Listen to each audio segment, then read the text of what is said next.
Nada te falta. Ya cumpliste. Ya sufriste traiciones, mentiras, dolor, tragedias. Ya basta.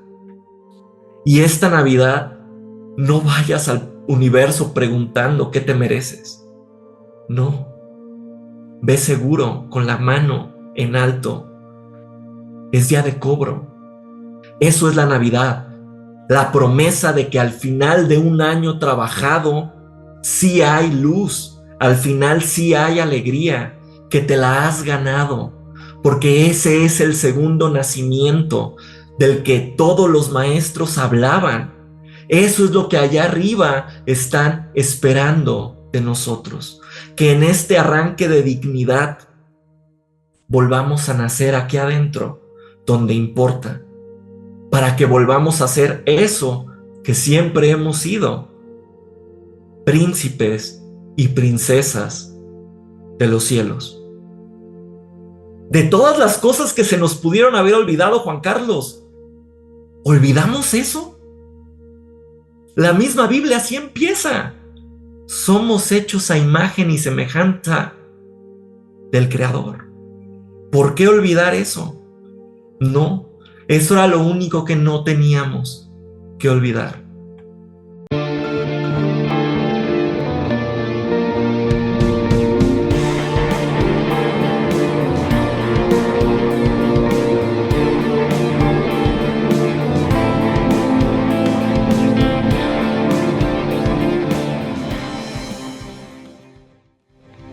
Saludos, hoy tenemos el gusto de tener con nosotros a Nio, en un programa muy especial sobre el nacimiento interior de un maestro y su referencia como Jesús el Cristo. Nio, bienvenido con este nombre rebautizado tan simbólico. ¿Qué tal? Muchísimas gracias por la invitación, Juan Carlos. Es realmente todo un honor y un placer estar acá. Y un saludo también a toda tu audiencia y pues agradecido por el espacio. Un honor para nosotros tenerte nuevamente. Bueno, pues tienes una historia, un mensaje, has preparado algo muy interesante, así que bueno, saca tu magia y cuéntanos sobre las maravillas de ese maestro. Bueno, pues el mensaje que se preparó el día de hoy para esta ocasión tan especial está completamente imbuido en el tema de la Navidad. ¿Qué es la Navidad? Pero no la Navidad necesariamente de la fiesta y de los regalos, que sí tiene mucho que ver con eso. Esa es la parte que nos lleva a nosotros. Pero la Navidad no solamente como fue concebida en su origen, sino lo que fue para un maestro lograr nacer en su propio corazón. De eso es de lo que estamos hablando en esta plática. No solamente porque fue algo que el mismo Jesús logró y que al mismo Jesús le dio un montón de importancia en su recorrido, que era lo que estaba invitando a los discípulos a lograr, sino que es algo que encontramos en todos los demás maestros también, que esta es la parte crucial que nos hace trascender lo humano para llegar más allá. Es el lugar que nos hace casi como dioses, pero al mismo tiempo no igual que ellos, sino humanos diferentes, lo que en la mitología se conoce como héroes, o lo que a mí me gusta llamar magos. Entonces, pues bueno, es un secreto en particular el que les quiero compartir el día de hoy, pero antes de entrar allá, porque claramente ese es el clímax de la historia, vamos entrando por los antecedentes. ¿Qué es la Navidad desde su concepción, al menos conceptual? Bueno, Navidad viene de la palabra nativitas, que básicamente significa nacimiento. Entonces, lo que estamos celebrando en la Navidad es el nacimiento de alguien. En este caso, el nacimiento del personaje histórico que conocemos como Jesús de Nazaret. Entonces, hasta aquí no debería de haber gran misterio. Pero la parte que tal vez no todo el mundo conoce es que la Navidad tiene orígenes paganos, como casi todos los ritos cristianos en realidad, como la misa, como la comunión, la Eucaristía, ciertos bailes y demás. Casi todos estos rituales vienen de otras fiestas muchísimo más antiguas. Entonces, esta traducción al catolicismo es resultado de un movimiento, por decirlo así, de sincretismo. Entonces, ¿qué es el sincretismo? Básicamente es disfrazar costumbres conocidas con símbolos diferentes. En este caso, símbolos cristianos, ¿va? Esto no es nada nuevo. Esto es algo que en toda la historia de la humanidad se ha usado. O sea, básicamente los poderosos, los emperadores, los conquistadores siempre utilizan esta estratagema por su efectividad. ¿Por qué? Porque permite ganar adeptos con mayor facilidad. ¿Por qué? Porque el pueblo ya seguía, más bien porque lograban que el pueblo siguiera celebrando sus mismas fiestas, pero lo único que hacían era cambiarle el traje, le cambiaban el disfraz a esas fiestas. De esta manera,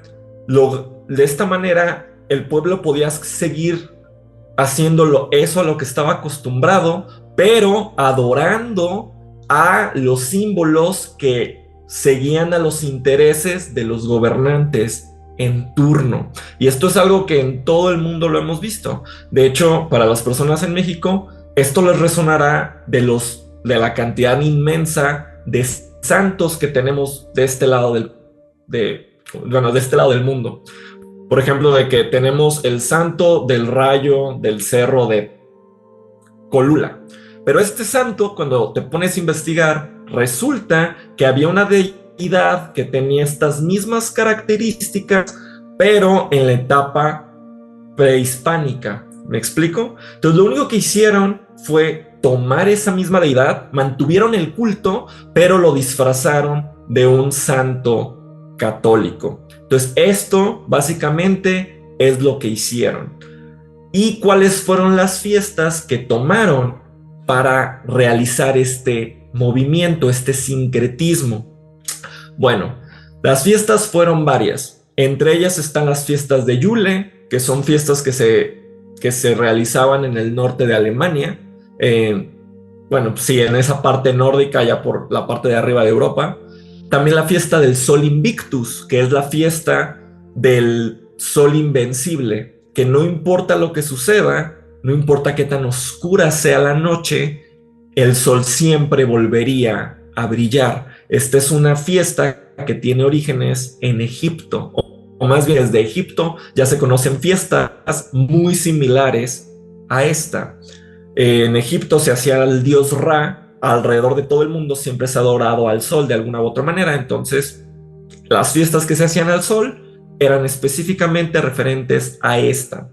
Y también estaba la Saturnalia. La Saturnalia, que era precisamente a Saturno, a uno de los dioses padres, que si mal no recuerdo, Saturno es el padre de Júpiter, o sea que vendría siendo Crono. Podría estarme equivocando, pero sé que es uno de esos padres fundadores. ¿Y qué tienen en común todas estas fiestas? Son fiestas que celebran la promesa del renacimiento de la naturaleza.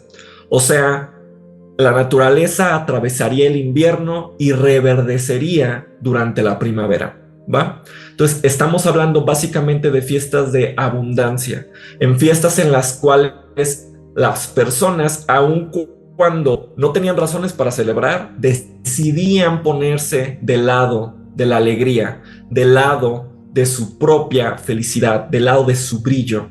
Eso era lo que lograban, atraer esas buenas energías al mundo a través de su fe, de su certeza de que al final la noche siempre termina. Entonces, eso es básicamente cómo nació la Navidad, ¿va? Fue un movimiento de algo que ya sucedía a cambiar los símbolos para dar paso a algo nuevo. En este caso, básicamente el cristianismo, pues podemos decir primitivo. Entonces, uno de los protagonistas más importantes de estas fiestas son, o más bien es el sol. ¿Por qué? Porque el sol es precisamente el representante de ese que trae la luz al mundo. Entonces, sin importar lo que suceda, el sol siempre vuelve a brillar. Por eso el sol siempre ha sido un símbolo de vida. Entonces, eso es a los que los humanos se aferraban. ¿Quién nos permite estar aquí en este mundo? El calor del sol, su luz. Eso es lo que hace que las plantas crezcan y que los animales prosperen para que nosotros podamos seguir existiendo. Entonces, este simbolismo es muy importante porque cuando hablamos de la Navidad, específicamente el nacimiento de Jesús, estamos hablando de eso, del nacimiento de la luz. Entonces, esos son los antecedentes. Ahora podemos saltar a lo que nos trae el día de hoy para acá, la historia de Jesús.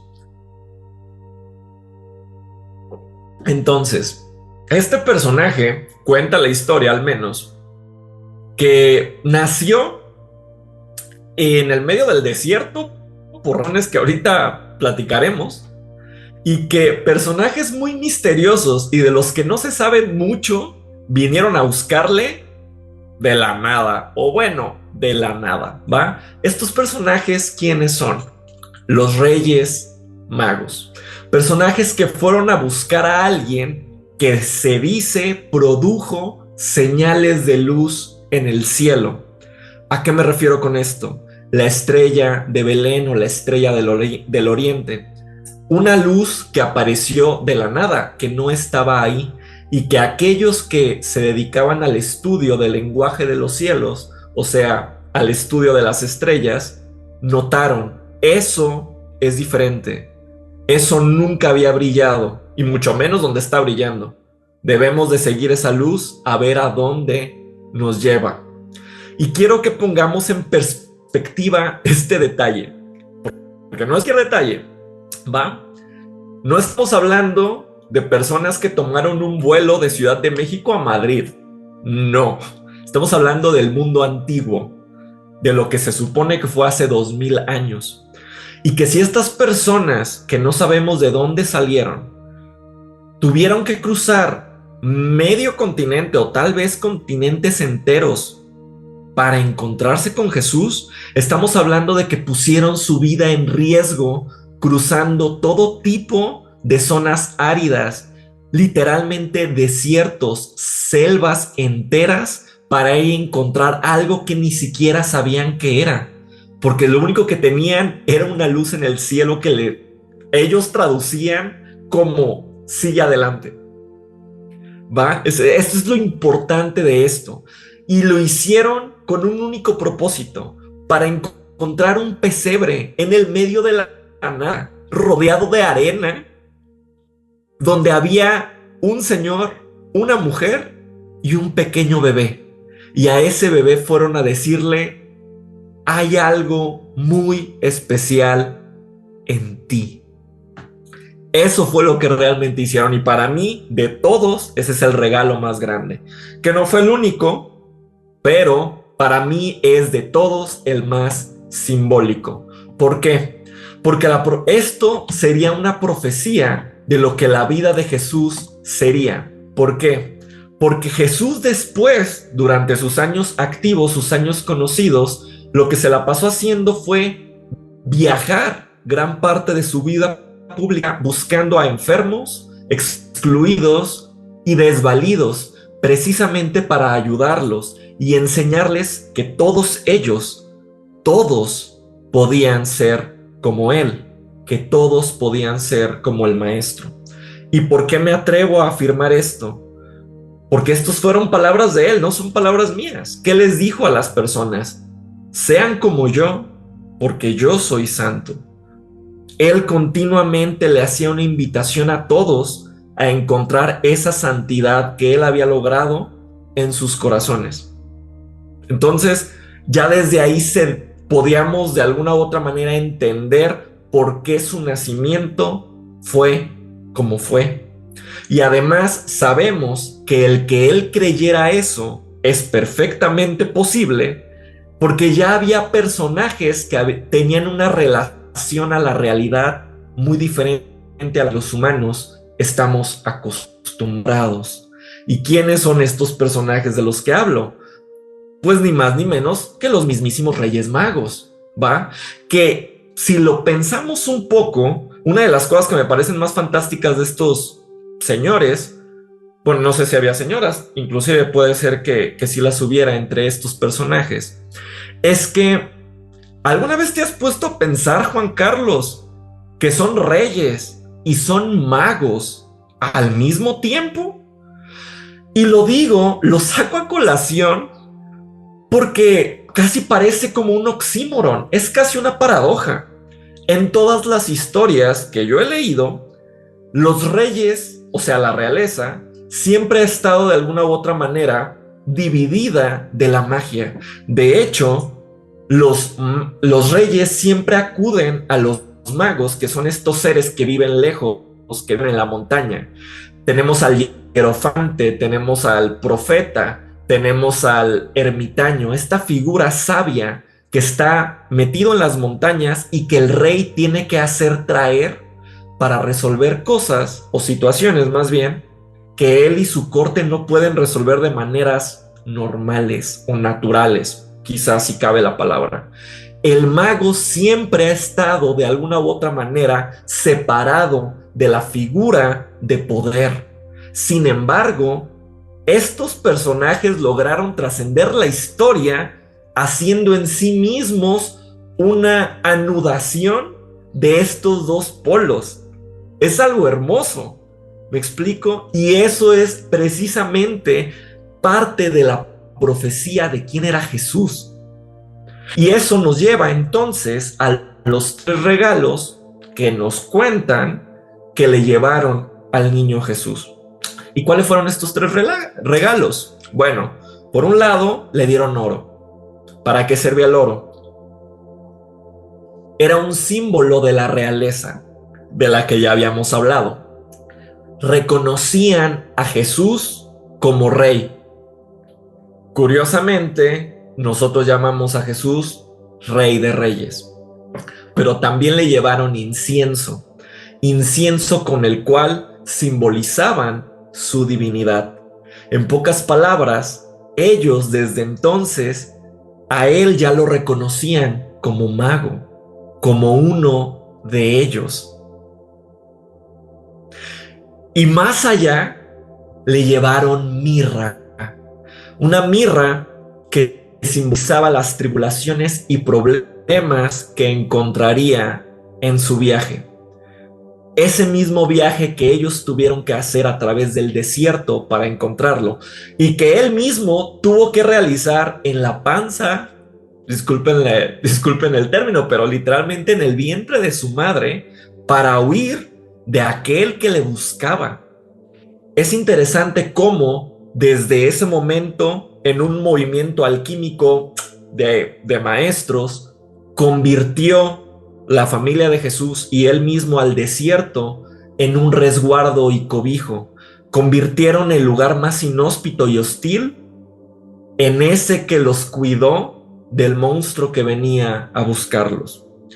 Todo muy simbólico, todo muy hermoso, pero lo interesante es que las cosas no terminan ahí. Entonces, el detalle de la mirra nos dice algo, que a esos que son signados por la luz, la oscuridad les busca el cuello desde siempre.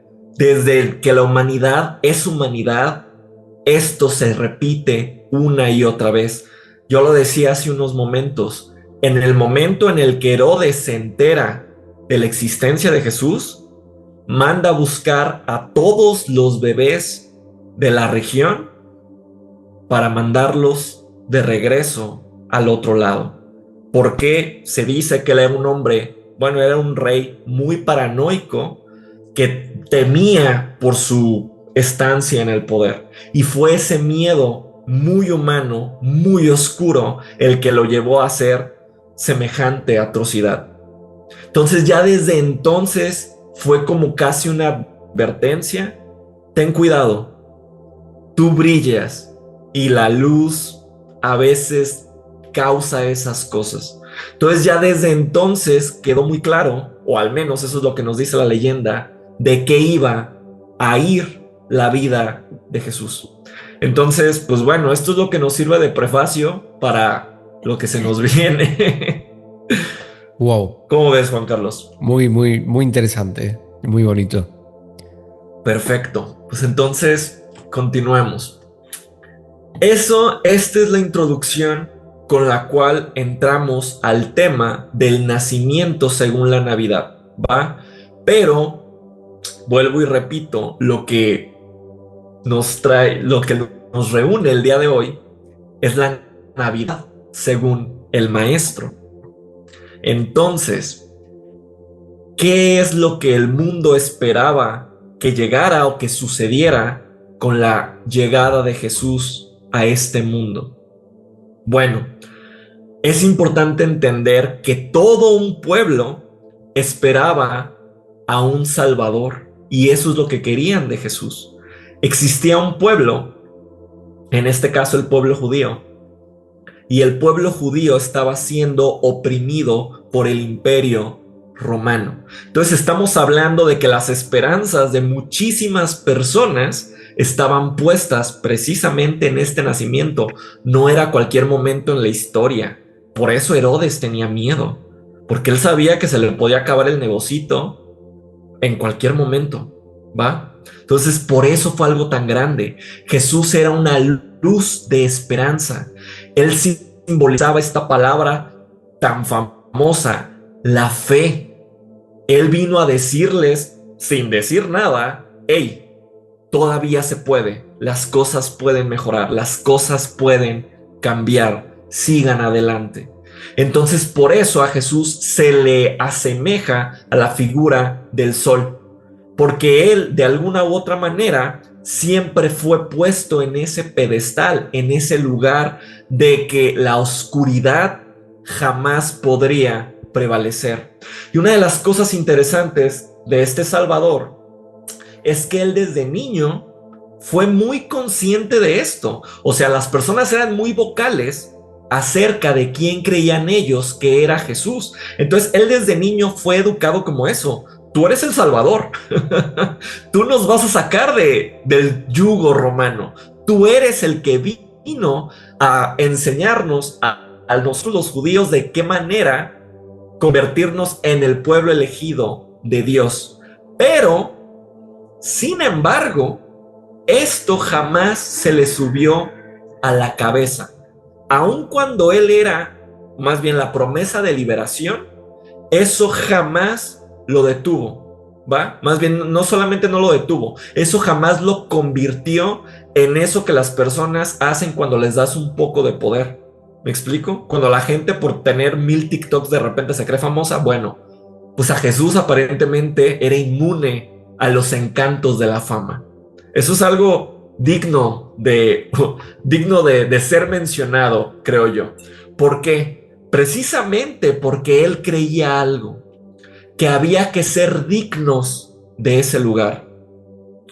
Él era algo que yo creo que él pensaba que él tenía que lograr hacer suceder en él. Algo que tenía que lograr hacer nacer para él convertirse en eso. Si lo pudiéramos poner en una frase, yo lo diría de esta manera: yo no soy quien tú me dices que soy, yo soy quien yo elijo ser. Y eso es lo que hace precisamente un maestro. Pone su voluntad en el centro de su vida y no lo que los demás esperan de él. Y eso es jugada maestra. Entonces, esto precisamente es lo que posibilita a la magia, y no solamente a la magia, a la divinidad personal. Por eso hay una diferencia muy grande entre aquellos que logran la iluminación, digo, por usar una palabra muy grande, y aquellos que simplemente encuentran los misterios arcanos. Porque aquel que lo lleva hasta sus últimas consecuencias se vuelve uno con el Padre, y eso es exactamente la invitación que Jesús nos hizo durante toda su vida. El que me ve a mí, ve al Padre, porque él logró esa conjunción que venimos el día de hoy a entender cómo la logró. Entonces, bueno, continuamos. Entonces, esa es la resolución de Cristo. Esa es la resolución del Maestro. Para Jesús, haber nacido, aún en las condiciones en las que nació, no eran suficientes. Aún con los Reyes Magos, aún con la estrella de Belén en el cielo, aún con todo en contra y habiéndolo atravesado, para él eso no lo convertía en un Mesías. Y esto es muy interesante porque existe un término para todo esto de lo que les estoy hablando. Fue algo de las cosas que encontré durante este fin de semana de estudio. Esto tiene un nombre, se le llama secreto mesiánico, ¿va? Entonces, el maestro iba por donde iba haciendo milagros, ¿va? Él iba curando enfermos, expulsando demonios, e incluso se dice que hacía caminar a esos que se presumía que ya no podían caminar en este mundo, voy a decir, ¿va? Entonces, ojito con los milagros de nuestro compadre, o sea, que te curaba una gripa, te la curaba, pero él no solamente hacía eso, andaba por los, tal vez no panteones, pero casi, levantando a la gente. Ese era el nivel de magia que rodeaba a este personaje pero tan peculiar. Y aún así, él le decía a la gente, y esto revísalo, esto está en la Biblia, vete y no le cuentes a nadie lo que has visto ni quién lo ha hecho. Ah, caray, ¿por qué? ¿Quién sabe? Ojalá pudiera tener yo aquí al maestro para preguntarle qué pasó ahí, qué pasaba por tu mente. No lo sabemos, pero lo que sí sabemos es que toda la vida él fue muy claro en que no se refirieran a él ni como el Mesías ni como el Salvador, hasta que el momento llegara. Esto fue tan así que incluso en la escena de las bodas de Canaán, cuando su propia madre lo busca y le dice, Jesús, se les ha acabado el vino, él les responde, ¿qué quieres conmigo, mujer? Mi hora aún no ha llegado. A su propia madre se lo dice. ¿Me explico? O sea, no era algo de dientes para afuera, era algo que incluso en su propia familia se vivía. Era parte de la ética de quién era Jesús. Así de importante era este detalle. Entonces, en su lógica, algo tenía que suceder para acceder a eso que llamó mi hora. Y eso que tenía que suceder fue toda una vida, fue un viaje entero, viaje que culminó en la última cena, días antes de que se le viniera la noche más oscura.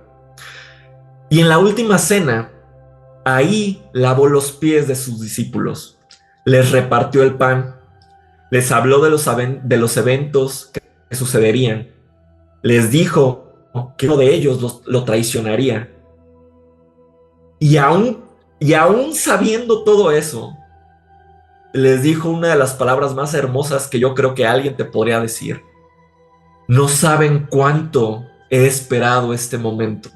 No saben cuánto yo deseaba estar aquí con ustedes, porque así de mucho amaba ser su maestro y amaba su compañía, porque él estaba completamente entregado a lo que vino a ser este mundo.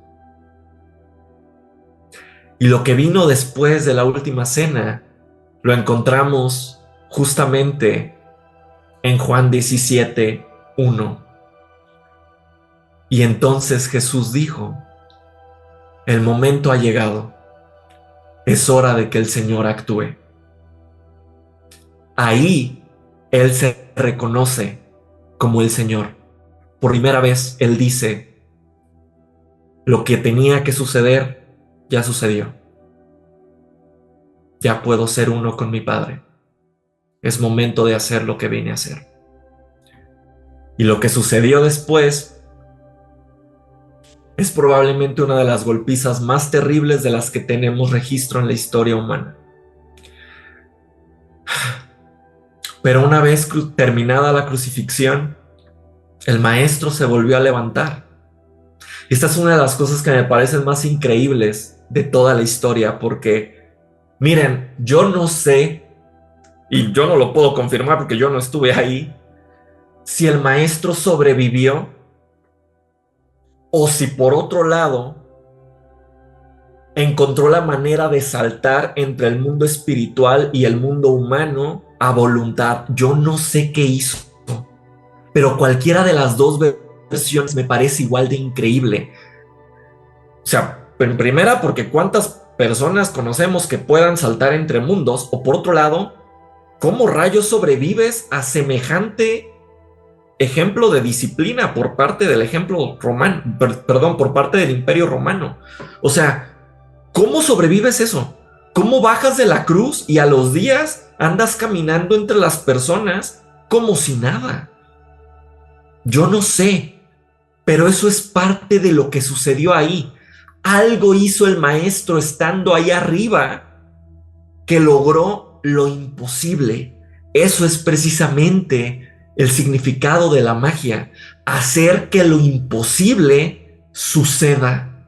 Eso a lo que nadie le apostaría, a eso le apostó Jesús. Entonces, ¿cuál de las dos versiones es más asombrosa? Se los dejo a tu criterio. Te pregunto, Juan Carlos, para ti, ¿cuál de las dos es más increíble? Pues la verdad es que es difícil de contestar a eso.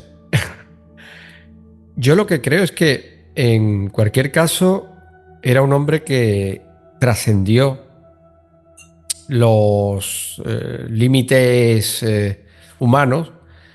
No sé de qué manera se puede conseguir algo, o sea, un nivel así, ¿no? Tal vez a través de la transmutación de las energías sexuales. No lo sé, dímelo tú. Fíjate que estoy completamente de acuerdo con todo lo que dijiste, porque precisamente eso es de lo que estamos hablando acá. Él trascendió, pero algo hizo. Y parte del secreto ya lo tocamos. Y como dices muy bien, mencionas la palabra sexuales. O sea, esto tuvo algo que ver con una conjunción entre dos partes. Eso es básicamente la sexualidad, la unión de dos seres diferentes. Entonces vamos entrándole por ahí, ¿va? Entonces, algo sucedió estando crucificado, pero entendamos que que comenzó desde antes.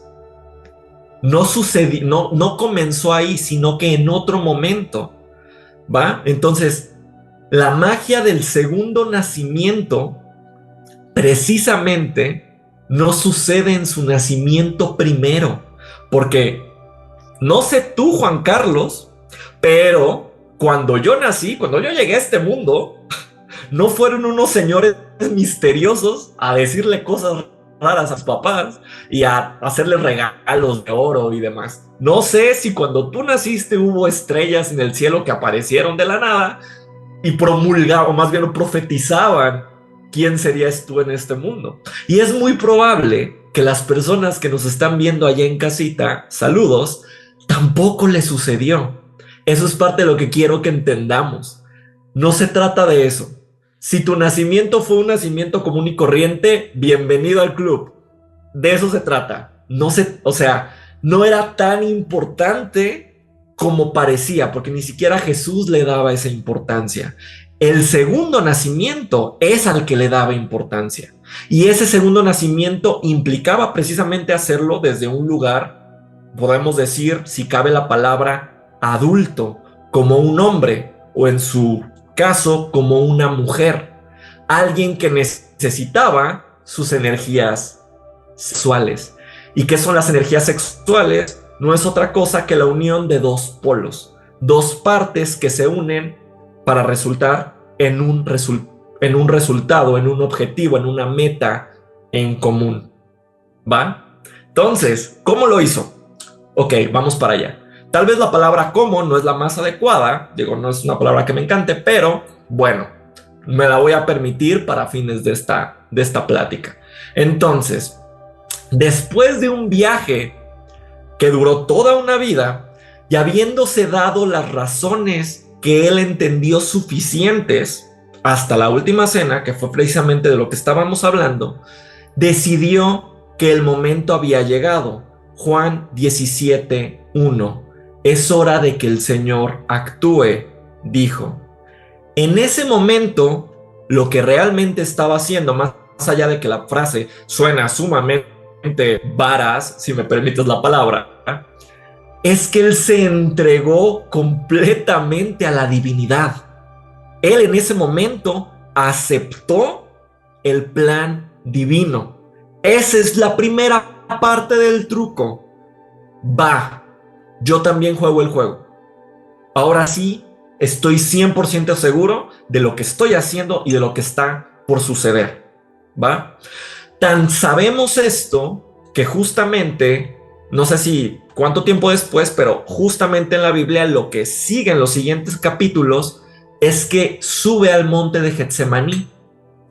Y ahí lo que sucede es que se cuenta que sudando sangre, porque sabía exactamente todo lo que iba a pasarle, le dice a Dios o le dice a su padre: si es posible, aparta de mí este cáliz, pero que se haga tu voluntad y no la mía. Él ya había aceptado su destino. Él iba a hacer todo lo que le tocaba hacer para que las cosas llegaran a donde tenían que llegar, o a donde estaba profetizado que llegaran, que en este caso muy particular fue la profecía de aquel que salvaría a todas las naciones. La razón por la cual esto tenía que ser así no es porque a Jesús se le ocurriera, aunque tal vez sí tuvo alguna revelación mística, pero esto tiene mucho que ver con que muchísimo antes de la crucifixión, o sea, estamos hablando de que en el Antiguo Testamento diferentes profetas habían dicho qué clase de vida y qué acontecimientos sucederían en la vida del Salvador. O sea, él no solamente eligió la cruz porque se le ocurrió. No. Esto estaba profetizado desde antes. Entonces, para que él se pudiera nombrar a sí mismo Salvador, lo que se propuso hacer fue algo muy inteligente. Tomó las profecías de aquellos que habían hablado del Salvador y precisamente las cumplió palabra por palabra, como si fuera una especie de manual. Si tú quieres ser Salvador, has de hacer todas estas cosas. Y la lista finalizaba precisamente en la crucifixión. Por eso lo hizo de esa manera. Por eso fue un camino elegido desde la conciencia. Por eso fue tan importante lo que hizo. Y por eso la magia se puso de su lado. O si cabe, la divinidad misma. Y entonces, Juan Carlos, aconteció la barbarie, ¿va? Y la clave mágica, después de tan brutal suceso, precisamente la clave que nos reúne y por la cual me invitaste el día de hoy, aun cuando no sabías, ni yo tampoco, por qué me estabas invitando, es precisamente la que yo entiendo que sucedió estando ahí arriba, antes de exhalar su último aliento. Ahí, en su peor momento, dijo algo que al menos a mí me lo platicaron de una manera que lo volvía completamente inaccesible. Se dice que el maestro miró al cielo y preguntó: Padre, ¿por qué me abandonaste? Y quiero que nos demos un segundo para ponernos en situación, porque lo que yo siempre había entendido es que ese fue un momento de dolor y de desesperación por parte de Jesús. Un momento, si cabe, de desolación y tristeza. No lo creo. Ya no lo creo, Juan Carlos. Porque una de las cosas que me ha enseñado la magia es que precisamente aquellos que nos nombramos magos a nosotros mismos y que recorremos este camino, no podríamos hacer algo así. No podríamos. Un mago tiene prohibido victimizarse. Y además estamos hablando no de cualquier maguito joven que no sabía lo que estaba haciendo, ¿me explico? No estamos hablando de un aprendiz, no estamos hablando de cualquier discípulo, no, no, no, no, no, no, no, no, no, no, no, no. Este es el maestro en su momento más álgido de gloria. Ahí estaba pasando algo muy diferente. En ese momento lo que yo propongo que sucedió es esto. Eso fue una protesta, una objeción. Yo ya cumplí mi parte. ¿Qué están esperando allá arriba para hacer lo que les toca? No acepto lo que está sucediendo. Esto no puede terminar así. Lo que hablábamos precisamente hace rato de la conjunción sexual. Eran dos partes. Y lo entiendo perfectamente porque precisamente así se hacen los milagros. Nosotros hacemos una parte, pero el universo, el infinito, la creación hace el resto. Entonces, en ese momento en el que Jesús cuestionó lo divino y haciéndolo, por primera vez miró diferente a la divinidad. No la miró hacia arriba, sino que la miró de frente. Haciendo eso ahí en ese momento, él se entendió divino a sí mismo por primera vez. En ese momento él fue uno con su Padre, porque no fue como un niño a pedirle un favor, fue como un otro a mirarlo, a entender que tú y yo somos uno. Y por primera vez entonces la divinidad dijo: hey, es momento, esto se terminó. Y curiosamente, muy curiosamente, después de estas palabras, la Biblia nos dice que todos los milagros sucedieron. Recapitulemos. No duró ni un día en la cruz, lo cual ya es bien raro, porque a las personas que crucificaban, las dejaban ahí 3 o 4 días, o 5 días, lo que duraran hasta que estuvieran seguros de que ya habían pasado al otro mundo, porque esto no solamente se trataba de darles un castigo a ellos, sino de que todas las personas vieran esto como un castigo para que no se les ocurriera hacer lo mismo que estas personas habían hecho. ¿Me explico? Era terror psicológico, básicamente. Además de eso, le abrieron el costado y se dice que lo que salió fue agua y que esta agua curó al soldado de una situación en los ojos que tenía. Eso también está por ahí registrado, ¿me explico? Después tembló y se abrió la tierra, y además se dice que cayó una tormenta muy extraña en la que hubo fenómenos de luz en el cielo. Curiosamente, fenómenos de luz que lo acompañaron, similares a los que lo trajeron a este mundo. ¿Me explico? Y además de todo eso, digo, como joya de la corona, la resurrección. El maestro al tercer día caminó entre los hombres. Y todo esto sucedió precisamente después de que pronunció semejantes palabras. Entonces, esa es la invitación que yo les quiero hacer a ustedes. Hay un discurso muy horrible que pulula en la humanidad. Un discurso de que algo falta.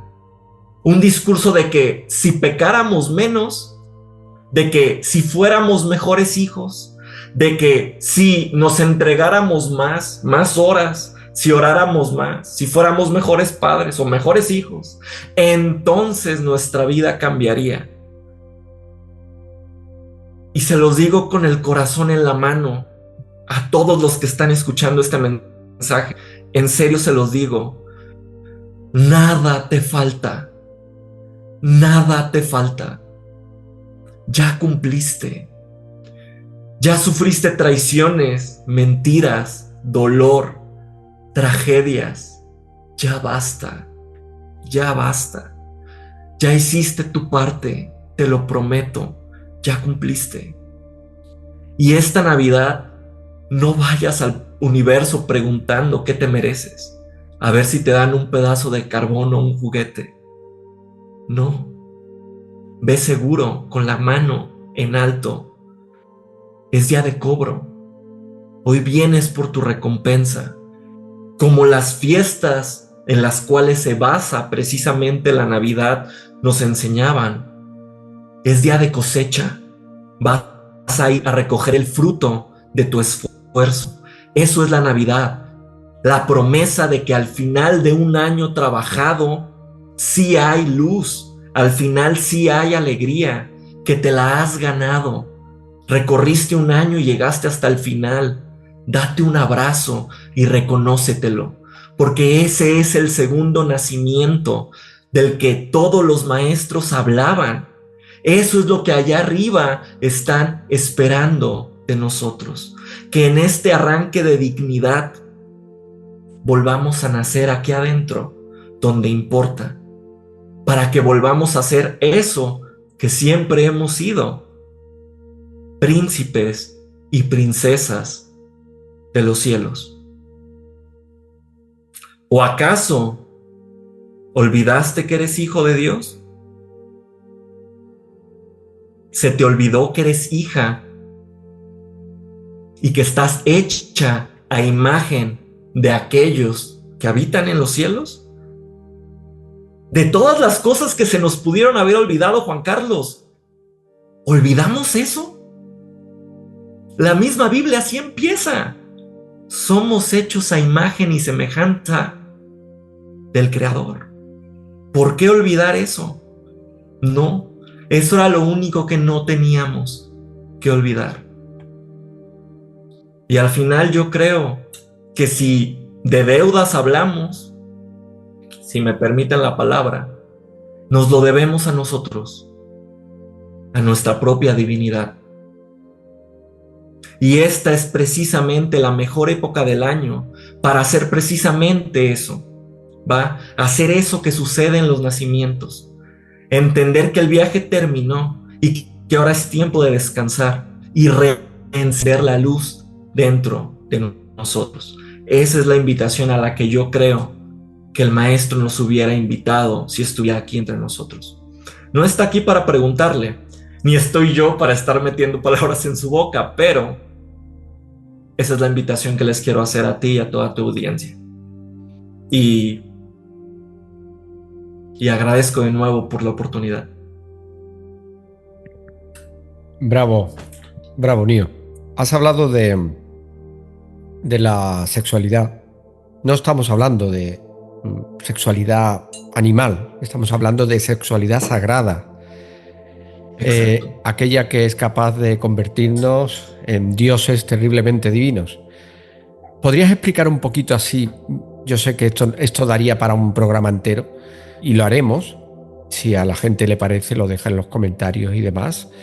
Pero ¿podrías explicar un poquito así por encima qué procesos ocurren en la parte interna, o sea, en nuestro cuerpo, ya sea físico, energético, cuando estamos realizando el arcano, alta magia sexual?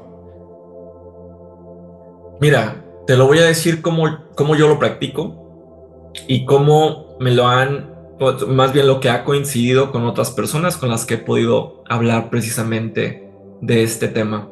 Entonces, para empezar, lo que un sabio maestro alguna vez mencionó fue esto.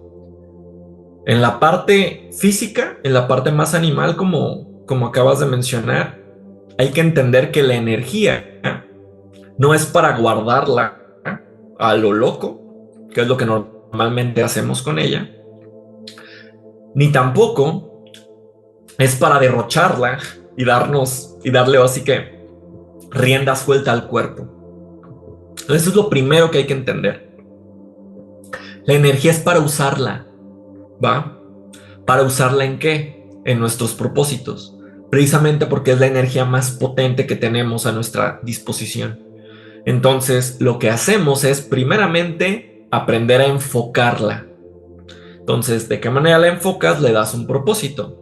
Para eso, le damos forma a nuestra voluntad. Entonces, primeramente, siempre tenemos un deseo. De otra manera, no la puedes encauzar.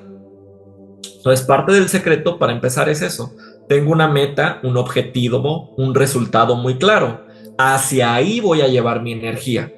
Porque de otra manera solamente la estoy acumulando sin saber para qué. Y si no tengo un para qué claro, mi mente me va a convencer en cualquier momento de que haga cualquier tontería con ella. Entonces eso es parte del truco. Si yo tengo un propósito de por qué voy a entrenar todos los días al gimnasio, o por qué voy al trabajo todos los días, o por qué mejoro como padre, entonces todas esas actividades las puedo sostener en el tiempo sin que sean una carga, sino que al revés, yo me ayudo con ellas para construirme, para convertirme en la persona que quiero ser. Entonces empecemos por ahí, ¿va? Ya que tenemos eso, por otro lado, la energía, básicamente, sin importar en qué clase de recipiente estés, que básicamente hay dos tipos, hombres y mujeres, ¿va? Esto no tiene nada que ver con lo que a cada quien le guste, ni como cada quien se identifique, ni tampoco con el envase per se.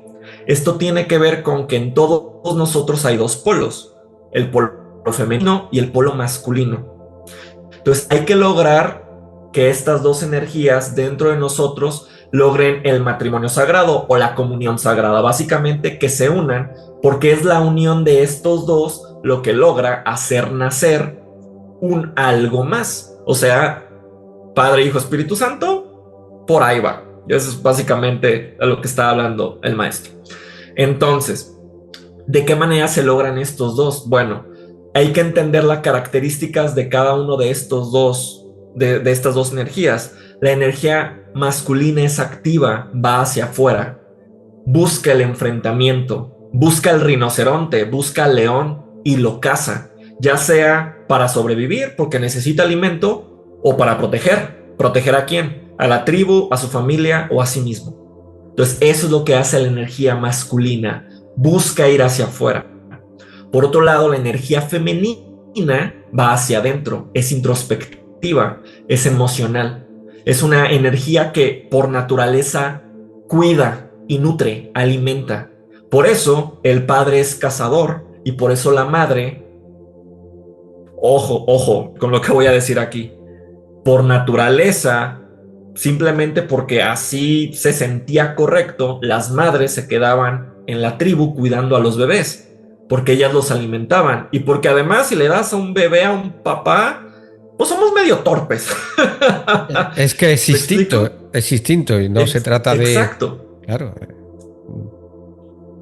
Y ese instinto tiene mucho que ver con que según el envase en el que estamos, es a qué energía estamos conectados de manera más natural, de manera más instintiva. Pero lo importante entender acá es que independientemente de qué energía estés, a cuál estés más conectado, ¿por qué? Porque existimos hombres cuya energía femenina es muy alta, pero también hay mujeres cuya energía masculina es muy alta y la femenina es más bien baja. Lo importante es que eso no importa. Todos tenemos la energía cuando nacemos, quién sabe en dónde. Lo importante es lograr precisamente ese equilibrio. La clave está, primeramente, como ya había dicho, en el propósito. Lo segundo, entender las diferencias. Mientras más retengas la energía dentro de ti, más energía femenina acumulas. ¿Va? Eso es parte del truco. Y mientras más energía expulses de ti, y literalmente lo digo así, o sea, en la vida, conforme más salgas a la acción, eso más energía masculina genera. Entonces necesitas ambas para que ambas estén activándose. Eso es lo que hace que en algún momento se logre precisamente este equilibrio. En Cábala es muy sencillo. Ese propósito del que hablaba hace rato es básicamente algo que quieras hacer nacer en tu vida. Y eso te hace recorrer lo que se llama el árbol de la vida. De hecho, nos queda muy bien a colación sacar una alegoría de cómo funciona el árbol de Navidad, porque hay un secreto en ese ritual que precisamente habla de esto. Nosotros en Navidad lo que hacemos es un viaje, sobre todo los niños, ¿va? ¿Y cómo funciona este viaje? Tú quieres un regalo, ¿cierto? Bueno, el niño, va, sí, tú Juan Carlos quieres un regalo, vamos a hacértelo a ti. Entonces, ¿qué te dicen que hagas? Que te tienes que portar bien todo el año. Ese es el viaje que hay que hacer durante todo el año. Entonces tienes todo un año precisamente para equilibrar tus dos energías y durante todo el año vas a tener pruebas en las que demuestres que eres un niño bueno. O sea, pruebas en las cuales tu energía masculina y femenina se van a estar activando de manera a veces una por la otra o a veces de manera conjunta según la situación, ¿va? Entonces llega el final del año y tú escribes tu carta. Esa carta en realidad no la pensaste ahí. Todo el año estuviste pensando en el juguete que le querías pedir al niñito Dios o a los Reyes Magos o según la tradición de cada país, ¿va? Hasta aquí, ¿bien? ¿Sí? Sí, ok, sí. Y ponemos un árbol, pero este árbol tiene características. Hasta arriba tiene ¿qué? Una estrella que brilla. Y ese árbol está conectado, tiene raíces que van a la tierra. Ese es el árbol de la vida. Un árbol que conecta la luz de los cielos, la luz de aquello que es infinito, que es celeste, eso de donde algunos presumen que venimos, y las raíces que nos conectan a lo material, al mundo humano. Y ahí en ese árbol y no en cualquier otro, colocamos la cartita, ¿va? Entonces durante todo el año estuvimos haciendo el viaje. Ese viaje es precisamente el cuerpo del árbol. Y básicamente las esferas que ponemos, esos representan las sefiras del árbol de la vida. O sea, cómo nosotros vamos en diferentes situaciones demostrando o atravesándolas, como decías hace rato, trascendiendo lo humano, ir más allá de lo que el animal en mí me dice, ir más allá de mis caprichos, más allá de la mentira, más allá del pecado, si cabe la palabra, más allá de todas esas cosas, precisamente para al final habitar el reino. ¿Y qué es el reino? Lo que sucede en un chispazo de... Es que no sé cómo decir la palabra. Ok, lo voy a decir así y lo editamos después. En el momento de la cópula, lo que se hace, lo que se logra en el clímax, en francés se le llama la petite mort, la pequeña muerte. En ese momento en el que nos desprendemos del cuerpo y alcanzamos ese estado de literalmente de plenitud, de éxtasis, ahí nuestra conciencia se alcanza a desprender lo suficiente para que ocurra un milagro. Ahora, ¿cuál es el símil para el niño pequeño que ya hizo el viaje y que escribió su carta para recibir precisamente el reino en la base del árbol? El reino, que son los regalos que conectan el viaje entero con el mundo material y esa luz que está encima. Se va a dormir. El niño se va a dormir y no sabe qué va a pasar. Lo mismo que hizo Jesús, se entregó a ese momento y estando ahí en ese momento de éxtasis, pero de un éxtasis, digamos, pues podríamos decir de dolor, estando ahí sin saber qué iba a pasar, retó al universo, retó a lo divino. Y es lo que el niño hace. Yo me voy a dormir con la confianza de que el juguete va a aparecer. Y aparece. Milagro. Eso es el reino. Que un día despiertas y lo que no había estado ahí durante todo el año, ahí está, esperándonos.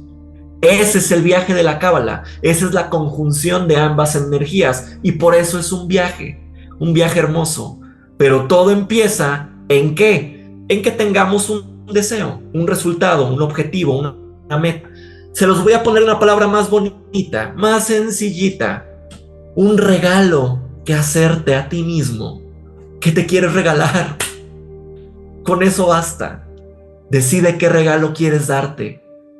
¿Cuál es tu cartita de Navidad? ¿Hace cuántos años no te haces una cartita? Tal vez este año sea el mejor año para que lo hagas. Ese es el viaje. Nos lo enseñaron desde siempre. No nos dijeron qué estábamos haciendo, pero es el viaje que nos conecta a lo divino. Entonces, no sé si respondí tu pregunta, Juan Carlos, pero desde el fondo de mi corazón es la mejor pregunta que creo que puedo darte el día de hoy. Desde luego, los programas contigo están siempre llenos de magia. Son programas muy especiales. Y si te parece, podemos ir dejándolo aquí, pero antes me gustaría, me comentaste algo, no sé, un proyecto o algo que tienes. Sí, claro, muchísimas gracias también no solamente por el espacio, sino también por permitirme hacer este pequeño spot promocional. En febrero, en las primeras semanas de febrero, en la primera semana de febrero voy a estar impartiendo, más bien va a comenzar una formación que estoy dando que es básicamente realizar el viaje del que estamos hablando ahorita, ese viaje del árbol de Navidad, pero en la vida de cada persona.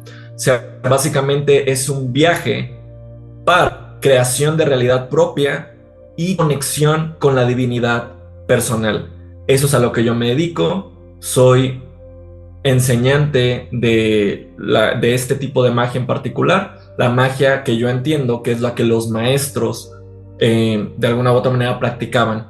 Entonces, si alguno de ustedes está interesado en tomar esta formación, tiene una duración de 1 año y pues para discutir costos y demás, por favor, no mándenme un correo para mandarles toda la información, pero a grandes rasgos son 2 reuniones al mes de 2 horas cada una. Entonces, es una inversión de tiempo bastante acotada, voy a decir, pero se los digo por los testimonios que tengo de las personas que ya están tomando la formación. La verdad es que sí es un antes y un después.